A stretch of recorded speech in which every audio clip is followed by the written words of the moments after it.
All right, guys, a CBS LA roundtable here in Costa Mesa as the Chargers wrap up the first wave of free agency. It's been quite the week here in Charger land. Jeff, we'll start with you. Defense got better, led by the acquisition of Khalil Mack. Yeah, I think the defense got a lot better, and I think it's exactly what we kind of all thought was going to happen.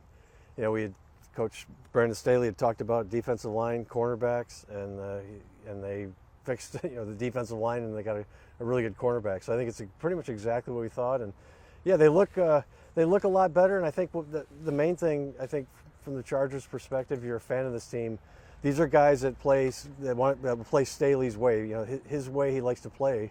He talks about that a lot. And these, in the case of Jackson, the cornerback, in the case of Khalil Mack, we know those guys are going to play the way he wants to play. And Sebastian Joseph Day from the Rams, another guy, is going to play that same way. And so I think that's what we're seeing. We're seeing Staley, mold this defense into what he wants it to be, and which is going to look a lot different than what it looked like last year. Yeah, and starting with Mac Popper, obviously he's been dominant his entire career. I think he played 7 games last year. So I got the vibe in that presser that he felt that there was like a narrative about him that maybe people forgot about Khalil Mack. Did you get that sense? Oh, yeah. I mean, he's got a chip on his shoulder. I mean, professional athletes always will use any morsel to provide themselves with motivation. But I think in this case, there is a narrative that he's 31 years old and the best of Khalil Mack is behind him. And that's a player that you want. That's ready to prove, hey, I'm not done yet. And, pairing up with a guy who knows him really well, has familiarity with the scheme. And then on top of that is rushing opposite Joey Bosa. So you now have, 2 of the maybe top 5, top 7 edge rushers in the league rushing on opposite sides. That's obviously going to impact, how they rush the quarterback. But Khalil Mack is also an excellent run defender. Yeah. And this team was really poor defending the run last season. I think Khalil Mack is going to elevate the run defense as a whole just because he's a premium elite player. He had a great quote when we spoke on Wednesday. He said, you got to get bloody before you get your money, meaning that you got to stop the run before you can pin your ears back and get after the quarterback. And, Jeff, the fact that you have 2 complete edge rushers. I mean, Joey's really solid against the run, too. So I know that it's an emphasis to get after Mahomes and Carr and now Russell Wilson. But stopping the run with those guys, it's a good start. Absolutely, and that's where it all starts, which is what another thing that Staley likes to say is stopping the run is where it all starts.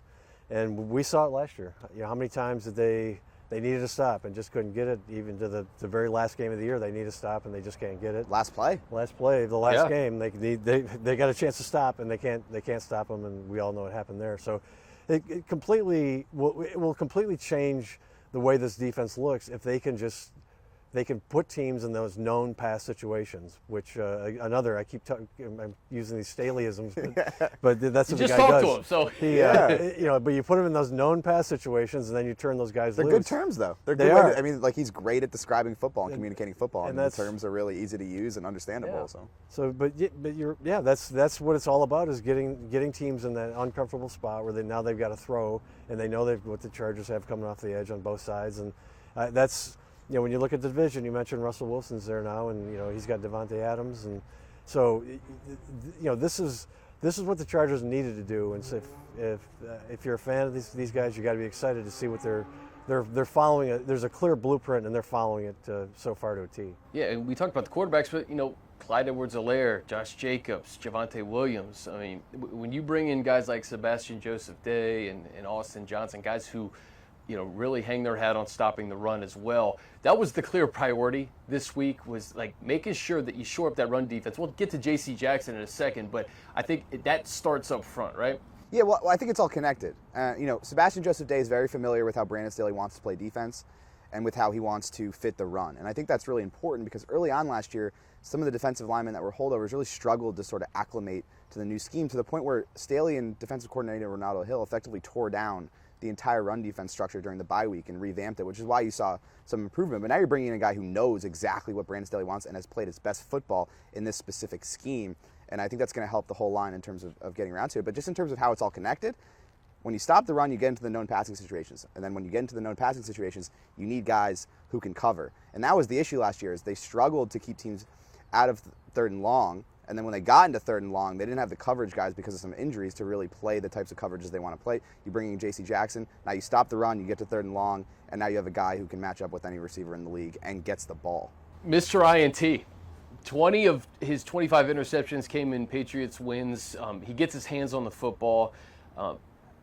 I think for him, like, he plays the way Staley wants to play, but I asked Coach about this just a few minutes ago, what it means for Derwin James. Derwin James can be unlocked, I think, further now. Like, you can, he said, you when you have a guy like Justin Herbert, for instance, you want to arm him with weapons. He said same thing with Derwin. He's like, we need to arm him with weapons so Derwin can now do his thing on defense, and maybe we'll see kind of that 2018 version, first team All-Pro, where you can line him up everywhere.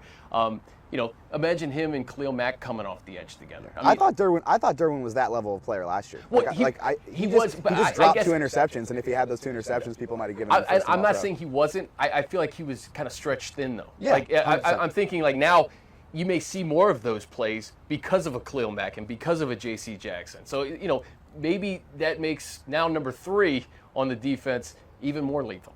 Well, Staley said it the other day with Jackson. He said it helps this depth of our entire secondary. When you're bringing in a guy that now is like the number 1, so everybody slots down. Well, that depth, that's what they lacked last year, was that depth. You bring in a guy who's an elite, elite man defender. Now that whole secondary, it's going to help out everybody. I mean, Asante Samuel Jr., it's going to help him. Yep.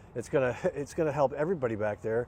And Michael Davis is good. All these guys are going to be, they've got someone now who's in that spot to sort of be the star, and now they all can play off of that, and it's going to help all of them. And you're right with Derwin. It's just, the more help, the more playmakers back there with Derwin, it's just going to make him better. That's just the way football works. That's the word, playmakers. Yeah. That's the word. The more playmakers you have, the more it takes some of the onus off of Derwin to be that playmaker. And you just need to make plays. You need to come up with the ball. You need to come up with turnovers. You need guys that are going to show up. And that's the thing, because JC had 8 interceptions. The Chargers had 11 last year. And I think 3 guys were tied for 2, including Derwin. I think Derwin's interceptions go up, right? I think that was it, the rising tide lifts all boats. When you have playmakers, individual guys, it's just going to make the defense that much better. Khalil Mack's not bad at getting the ball either. No, he's made a career out of it. Yeah, So I mean, they have guys now on all levels of the defense that can really go get the football, and that's what you need. You need playmakers on all levels of your defense, and that's what this entire offseason strategy was about. As we await the kind of the second and third wave of free agency, obviously I think this team will be filled out even more so. I want to get your guys' thoughts as we close on just the AFC West and what we've seen over the last couple of months with, you think one team has the edge, then another team acquires a guy, acquires a quarterback, the Raiders just acquired Devontae Adams. I mean, it's insanity, and I think maybe all games will be in prime time next year. Yeah, I mean, there's 12 divisional games. I set the over-under on number of divisional games in prime time at 10.5. Like, it's gonna you have to. It's appointment viewing. But I wrote yesterday, I went and just listed all the stars in the AFC West, and it's just insane when you put it all down. Justin Herbert, Patrick Mahomes, Russell Wilson, Derek Carr, Keenan Allen, Mike Williams, Devontae Adams, Darren Waller, Tyreek Hill. Go to the defensive side, Chandler Jones, Max Crosby, Chris Jones, Frank Clark, Joey Bosa, Khalil Mack. The list goes on and on and on and on. Bradley Chubb. I mean, you can go on forever. Justin Simmons, Derwin James, JC Jackson. It's insane. I mean, the amount of talent in this division is really hard to wrap your mind around. It's going to make for a lot of fun for people watching it and some tough games for the people playing. It's like keep going, right? Travis Kelce, Jerry Right. Jeudy, Cortland Sutton. I mean, the list goes on and on, Jeff. Yeah, it's funny.